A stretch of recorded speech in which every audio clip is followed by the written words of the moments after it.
చాలా strategic game నడుస్తుంది తెలంగాణలో. మీరు కాంగ్రెస్‌లో గమనిస్తే నాకదే ఆశ్చర్యంగా ఉందండి. కాంగ్రెస్ పార్టీని ఎవరు ఓడించక్కర్లేదు. వాళ్ళే ఓడించుకున్నట్టు. మనం ఇంతకుముందు చాలా సార్లు మాట్లాడుకున్నట్టు 7 కన్ఫర్మ్ చీఫ్ మినిస్టర్‌లో, 5 RAC reservation against constitution chief మినిస్టర్‌లో, ఇంకో 4 వెయిటింగ్ లిస్ట్ చీఫ్ మినిస్టర్‌లు ఉండే పార్టీ నుంచి రేవంత్ రెడ్డి గారు అంత కత్తి మీద సాములో ఎలా వస్తుందని మనం చూసాం. ఏం గొడవ అయిందో. ఉప ముఖ్యమంత్రి గారిది, మంత్రి గారి మధ్యన ఏం గొడవ అయిందో. అది ఎంటైర్లీ డిఫరెంట్. కానీ ఇది అప్లై చేసేసి రేవంత్ రెడ్డి గారు స్ట్రైక్ ఫోర్స్ ఆయనే. ఇవాళ చాలా కేర్ఫుల్గా వెళ్ళాల్సిన పరిస్థితి ఆయన. స్పీకర్ గారు కూడా వాళ్ళ సుప్రీంకోర్టు రెండోసారి ఇచ్చింది. మళ్ళీ రేపొద్దున నిజంగా కనుక ప్రభుత్వం కనుక ఒక స్పీకర్ నా ఇష్టం నేను నిర్ణయం తీసుకుంటానని చెప్పి మాట్లాడితే కాన్స్టిట్యూషనల్గా న్యాయ వ్యవస్థకి వాళ్ళ శాసన వ్యవస్థకి మధ్య గొడవ జరుగుతుందండి. No second thought. కానీ చాలా కేర్ఫుల్గా వెళ్తా ఇద్దరి మధ్య నేను తొలగించాను అఫీషియల్గా లేదని. కానీ మిగతా వాళ్ళు అఫీషియల్గా చేరినట్టే ప్రకటించారు. ఇది నేను ఉత్తినే వెళ్ళాను. దాని నాగేంద్ర గారు అక్కడ ఏంటంటే స్థానికంగా రెండు ఉప ఎన్నికలు జరిగినాయి. ఈ 2 ఉప ఎన్నికల్లో బీజేపీ బోర్లా పడిందండి. జరిగింది. రెండిట్లో నెంబర్ ఆఫ్ రీజన్స్ ఉన్నాయి దానికి కష్టం. కానీ ఇప్పుడు దే డోంట్ వాంట్ టు లే డౌన్గా ఉండదలుచుకోలేదు. ఎందుకంటే గాడ్ మారాడు. గాడ్ స్టాంచ్ బీజేపీ సపోర్టర్ కదా, బీజేపీ పర్సన్. ఇవాళ దీంట్లో ఏదైతే ఉందో ఒక జగిత్యాల్లో అక్కడ దేర్ వర్కింగ్ అవుట్ అండి. బండి సంజయ్ గారు ఈజ్ వెరీ ఫార్వర్డ్. నేను అక్కడ ఉంటాను, నేను నిలబడతాను. అక్కడ ఇంకొక కోణం బండి సంజయ్ గారు అక్కడ బీజేపీ విషయంలో ఆయన అక్కడ లేపటానికి కొన్ని సోషియో కాజెస్ కూడా తీసుకొస్తున్నారు ఒక క్యాండిడేట్ అక్కడ దాన్ని రివైవ్ చేయడానికి. అలాగే హైదరాబాద్లో ముఖ్యంగా ఖైరతాబాద్ నియోజకవర్గంలో బీజేపీకి హోల్డ్ ఉంది. ఇంతకుముందు చింతల రామచంద్రారెడ్డి గారు మీకు తెలుసు, ఆ నియోజకవర్గం ఉన్నారు. కొంత బేస్ ఉంది అక్కడ. హిందూ ముస్లిం ఇది కూడా ఉంది ఇష్యూస్. అందువలన దే కెన్ ప్రూవ్ జూబ్లీ స్టేట్ అవదండి అక్కడ. ఇది వాళ్ళకి అడ్వాంటేజ్ కదా, ప్రజలు షెట్టికి వెళ్ళిపోయారు అంటున్నారు. అందుకని నా ఉద్దేశం ప్రకారం వాళ్ళు అక్కడ ఇంప్లీడ్ అవ్వడానికి ఇన్ని రోజుల తర్వాత దొంగల పడ్డ 6 నెలలకి అని నేను మాట్లాడిన కానీ మిగతా పద్యాలు మాట్లాడడం కానీ ఆ విధంగా. ఇవాళ తెలంగాణలో ఈ కాంగ్రెస్ పార్టీకి మాత్రం ఇది శ్రీహరి గారిది కానీ లేకపోతే సంజయ్ గారిది కానీ, ఎందుకంటే అక్కడ ఫ్రిక్షన్ ఉంది. కాంగ్రెస్ పార్టీలో వస్తే కడియం శ్రీహరి గారిది కూడా అక్కడ ఉన్న మేజర్ అండి. అక్కడ జీవన్ రెడ్డి గారు స్టేట్మెంట్ ఇచ్చి 24 గంటలు గడవలేదు. ఇంకొకసారి కనుక పార్టీ ఆయన ఎమ్మెల్యే కింద పదవి చేసుకోమనండి, పార్టీ అఫైర్స్లో ఎవరన్నా ఇలా పిచ్చిగా ఏలు పెడితే ఊరుకొని చెప్పి సార్ సివియర్ వార్నింగ్ ఇచ్చాడు. అక్కడ is a staunch leader. Jeevan Reddy గారు ఈజ్ వెరీ స్టాంచ్ లీడర్. అవుతారు ఉన్నారు. ఆయన విచిత్రంగా అధికారంలోకి వచ్చినప్పుడు సార్ ఓడిపోతారు. సరే డిఫరెంట్ ఇష్యూ, మన వేరే ఉన్న వేరే సంగతి ఆయన. అందువలన దాన్ని ఎన్కాష్ చేసుకునే ఉద్దేశంతో బీజేపీ కూడా స్ట్రాటజీకి వెళ్తుంది. ఇవాళ హైదరాబాద్ విషయం దాన నాగేంద్ర గారు ఒకటి ఆయన ప్రిపేర్గా ఉన్నారు. ఎందుకంటే హైదరాబాద్లో 2 ఉప ఎన్నికలు ఫేస్ చేసిన రేవంత్ రెడ్డి గారు ఈసారి మాత్రం మైనారిటీ ఓటర్స్ ఎవరైతే ఉన్నారో వాళ్ళని మాత్రం డెఫినెట్గా తనతోనే పెట్టుకుంటారు. బీజేపీతో కోర్ బీ టీం కింద మహారాష్ట్రలో ముంబైలో కూడా ఎన్నికలు అద్భుతంగా నిర్వహించిన సుల్తాన్ సలావుద్దీన్ ఓవైసీ గారి అబ్బాయి కానీ వీళ్ళు కానీ రాజకీయంగా ఎవరుంటే అధికారంలో కేంద్రంతో వాళ్ళతో కానీ రాష్ట్రంలో కాంగ్రెస్తో కానీ ఉన్నారండి. లాస్ట్ టైం బీఆర్ఎస్తో ఆఖరి వరకు ఉన్నారు, చూశారు మీరు.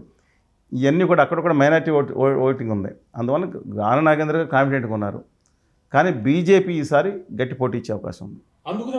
బీఆర్ఎస్ మళ్ళీ చెప్తున్నానండి, బీఆర్ఎస్ ఇంత గ్రామీణ ప్రాంతాల గురించి మనం మాట్లాడుకున్నాం. చాలా బలంగా ఉందండి గ్రామీణ ప్రాంతాల్లో బీఆర్ఎస్ అన్న. అధికారంలోకి వచ్చిన స్థాయిలో చెప్పలేను, కానీ టౌన్లో వాళ్ళ ఎస్పెషలీ మీరు ఆశ్చర్యపడద్దు, బీజేపీ సెకండ్ ప్లేస్ వచ్చింది, ఎస్పెషల్లీ ఇన్ దట్ కాన్స్టిట్యూన్సీ. మీరు ఇప్పుడు ఇవాళ మాట్లాడతాం very early to come to prediction అనుకోండి, తర్వాత మారవచ్చు. ఇవాళ ఆశ్చర్యపడద్దు అంటున్నాను. ఈ రోజు పరిస్థితుల ప్రకారం బీజేపీ డెఫినెట్గా అక్కడ అధికారంలోకి వస్తుందని చెప్పనండి. ఇది గెలుస్తుందని చెప్పలేను. గట్టిగా పోటీ ఇచ్చే ఇలాగ చేతులు ఎత్తేసే పరిస్థితి 2 కాన్స్టిట్యూన్సీలు ఉండదు. దాన్ని కన్కాస్ట్ చేసుకోవడానికి చాలా తెలివిగా రామచంద్రరావు గారు పావులు కలుపుతున్నారని అనుకుంటున్నాను. అంటే ఈ దానం నాగేంద్ర విషయం, ఖైరతాబాద్ విషయంలో, జగిత్యాల విషయంలో వీళ్ళ సభ్యత్వం రద్దయితే అక్కడ ఉప ఎన్నికలు జరిగితే అందులో అడ్వాంటేజ్ తీసుకోవడానికి బీజేపీ డెఫినెట్గా అండి. వాళ్ళ జనగాం కడియం శ్రీహరి గారి కాన్స్టిట్యూన్సీలో చూసుకున్న స్టేషన్ కన్పూర్లో చూసుకున్నా సరే అక్కడ మీకు అంటే రేస్లో 1962 ఎన్నికల్లో కూడా అనుకుంటా 65 అనుకో భారతీయ జనసంఘ్ పరకా సీట్ నెగ్గినట్టుంది సమ్ టైమ్ బ్యాక్. 3 సీట్లు అసలు 2-3 సీట్లు నెగ్గే పరిస్థితి ఉండేది. ధర్మారావు గారిని ఒక ఆయన, రాజేశ్వరరావు గారిని మేయర్ కూడా చేశారు అనుకుంటాను, వరంగల్ కానీ. ఆ ప్రాంతాల్లో బీజేపీకి కోరు పట్టు ఉంది, ఇప్పుడు తిరిగి నిలబడే పరిస్థితిలో ఉంది. అందుకని they will try to test అనమాట దాంట్లో. మన రఘునందన్ రావు గారు ఎట్లా వచ్చారండి, ఉడుంలాగా ఎలా వచ్చారు. ఈటల రాజేందర్ గారు అంటే చెమటోడు, అంటే ఈయన వేరే విధంగా అంటలేదు కానీ ఆయన చెమట, రక్తం, డబ్బు అన్నీ పెట్టి ఆయన ఎంటైర్ డిఫరెంట్ ఇష్యూ. అంటే ఈ బై ఎలక్షన్స్ ద్వారా మనం ఇప్పటిదాకా అనుకుంటుంది బీఆర్ఎస్ కాకుండా బీజేపీ లైమ్ లైట్ లోకి గతంలో ఎట్లా మళ్ళీ ఇప్పుడు షెడ్కి వెళ్ళిపోయింది. యాక్చువల్గా వాళ్ళు షెడ్కి వెళ్ళిపోయిందండి. నేను ఎంతమంది ఎంపీలు ఉంటే నేను 8 ఎంపీలు ఉంటాను, ఎక్కడున్నారు ఎంపీలు అసలు? మన కొంచెం హంబుల్గా ఉండే కొండ విశ్వేశ్వరరెడ్డి గారు కనపడుతున్నారు, బండి సంజయ్ గారు ఓకే, ఆయన ఎప్పుడు fire brand, though we differ with him in certain aspects. Kishan Reddy garu సాధుజీవి. అసలు ఆ యాక్షన్ ఎక్కడ ఉంది ఇప్పుడు ఎలక్షన్ ముందున్న జోషి వాళ్ళు బీజేపీలో ఉందండి? Please be honest. ఉందా మీ అసలు బీజేపీ ఎక్కడుంది అంటున్నారు? అవునండి, ఇవాళ గ్రామీణ ప్రాంతాల్లో కూడా బీజేపీ లేకుండా అయిపోయింది. కొన్ని వాళ్ళకి ఎంపీలు ఉన్న, ఎమ్మెల్యేలు ఉన్న దగ్గర కొన్ని చోట్ల తప్ప మిగతా చోట్ల డిజాస్టర్గా ఫెయిల్ అయింది కండి అనేక చోట్ల. టేక్అవుట్ అండి.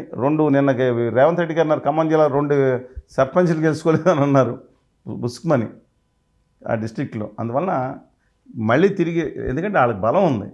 ఇప్పుడు కొత్త అధ్యక్షుడు వస్తున్నారు, తిరిగి ఎవరు అటు మహారాష్ట్ర ముఖ్యమంత్రి వస్తారు, ఉత్తరప్రదేశ్ ముఖ్యమంత్రి వస్తారు, ఛత్తీస్గఢ్ వస్తారు, ఎవరు రారండి, మాంజా గారు వస్తారు, ట్రైబల్స్. మీరు చెప్పినట్టే ఇప్పుడు రేపు ఈ 2 ఎన్నికలు అంటే ఖైరతాబాద్లో కావచ్చు లేకపోతే జగిత్యాలలో కావచ్చు, బీజేపీ అక్కడ గెలిస్తే రాజకీయాలు మొత్తం మారిపోతాయి, మారడానికి అవకాశం ఉంటుంది. ఎందుకంటే మళ్ళీ లైమ్ లైట్లో ఇప్పుడు ఎక్కడ ఏమన్నా ఒకసారి చెప్పండి నాకు, రేవంత్ రెడ్డి గారు అధికారంలోకి వచ్చిన తర్వాత ఏ ఎలక్షన్స్ కోల్పోయారు? మునుగోడు పోయిందా ఏమండి? మన సాగర్దే పోయింది కదండి. తర్వాత దుబ్బాక పోయిందా? చూశారు కదా. ఇవన్నీ ఉన్నా సరే, హుజూర్ నగర్, సారీ నా సాగర్ అంటే హుజూర్ నగర్. ఎందుకని మళ్ళీ తిరిగి లైమ్ లైట్కి వచ్చాడు? యుద్ధం చేసి ఒక్కడే దమ్మున్నవాడు నిలబడుతున్నాడు కేసీఆర్ గారి మీద అనేది అంత ఇప్పుడు లేదు కదా. బీజేపీ ఆర్గనైజేషన్ బేస్డ్ ఉన్న పార్టీ, అందువల్ల చాలా స్ట్రాటజీకి వెళ్తుంది. కాంగ్రెస్ ఇప్పుడు ప్రొటెక్షన్ రేంజ్లో ఉంది. నిజంగా ధైర్యం అంటే 5 నిమిషాలు 5 సీట్లని తీసేసి ఎలక్షన్ పెట్టేవారు కదా, ఎందుకు పెట్టలేదు? 151 సీట్లు వచ్చిన జగన్మోహన్ రెడ్డి గారు కూడా ఇతరులు తీసుకొని అన్నాను కూడా ఎందుకు భయపడ్డాడు ఆయన? 4 పార్టీలోంచి చేర్చుకొని ఇండైరెక్ట్గా ఇదే విధంగా నడిచింది. ఎందుకు బై ఎలక్షన్కి వెళ్ళలేదు? సారీ, రాజీనామా చేసి బై ఎలక్షన్ ఎందుకు వెళ్ళలేదు? అంటే స్పీకర్ ఈ 3 ఎమ్మెల్యేల విషయంలో వ్యతిరేకంగా నిర్ణయం తీసుకునే అవసరం తప్పనిసరి ఇప్పుడు ఆయన ముందర. ఏమన్నా మన ఏదో ఇప్పుడు కోర్టు ఏదో సయ్యద్ ముఖర్ షిషా గారు పిలిచినట్టు మీరు మమ్మల్ని నన్ను పిలుస్తారు. ఇవాళ స్పీకర్ గారు ఏం చెప్తే నడుస్తుందా, లేకపోతే ముఖ్యమంత్రి గారు పార్టీ చెప్తే నడుస్తుందా అనేది మీకు తెలుసు. అంతకుమించి నేను మాట్లాడను. వాళ్ళ పొలిటికల్ స్ట్రాటజీ దాని నాగేంద్రని డిస్క్వాలిఫై చేసి ఒకటి చూసినట్టు కూడా ఉంటుంది. సుప్రీంకోర్టు కూడా హ్యాపీ అయినా నేను అనకూడదు, కానీ మనం వెంటనే ఇచ్చి గౌరవించేసి డిస్క్వాలిఫై చేసాడు అంటారు. Okay, I'm ready for. Revanth Reddy గారు కూడా రెడీగా ఉన్నారు. దానం నాగేంద్ర గారు కూడా రెడీగా ఉన్నట్టున్నారు. ఇప్పుడు అవన్నీ సికింద్రాబాద్ నుంచి పోటీ చేశాడు కదా కాంగ్రెస్ నుంచి. అదేనండి, అందుకనే ఆయన is ready. Let us wait and see. ఈ ఎలక్షన్ ఎంత అయితే అంత ప్రతిపక్ష పార్టీలు ఏవి ఉంటాయి. కానీ బీఆర్ఎస్ కనుక పొరపాటున 3rd ప్లేస్లోకి వెళ్ళింది అనుకోండి, ఇప్పుడు 2nd వాళ్ళే కదా పోటీ ఇచ్చింది మొన్నటి వరకు. అంటే 2 సీట్లు యాక్చువల్గా జూబ్లీస్ అండ్ కంటోన్మెంట్ 2 సీట్లు కూడా బీఆర్ఎస్ఏ. డిస్పైట్ దట్ దే ఫాట్ కదా. ఇది ఎక్కడ షెడ్లో ఉంది పార్టీ, ఇప్పుడు తీసుకొచ్చి మళ్ళీ తీసుకురావడానికి డెఫినెట్గా వాళ్ళకి లాభం. బీఆర్ఎస్ ఒక్కటే, కాంగ్రెస్ పార్టీ హంగు ఆర్పాటు ఉంది, నెగితే నెగ్గొచ్చు. ఇప్పుడు నెగ్గడానికి ఆస్కారం ఎక్కువ ఉంటుందండి.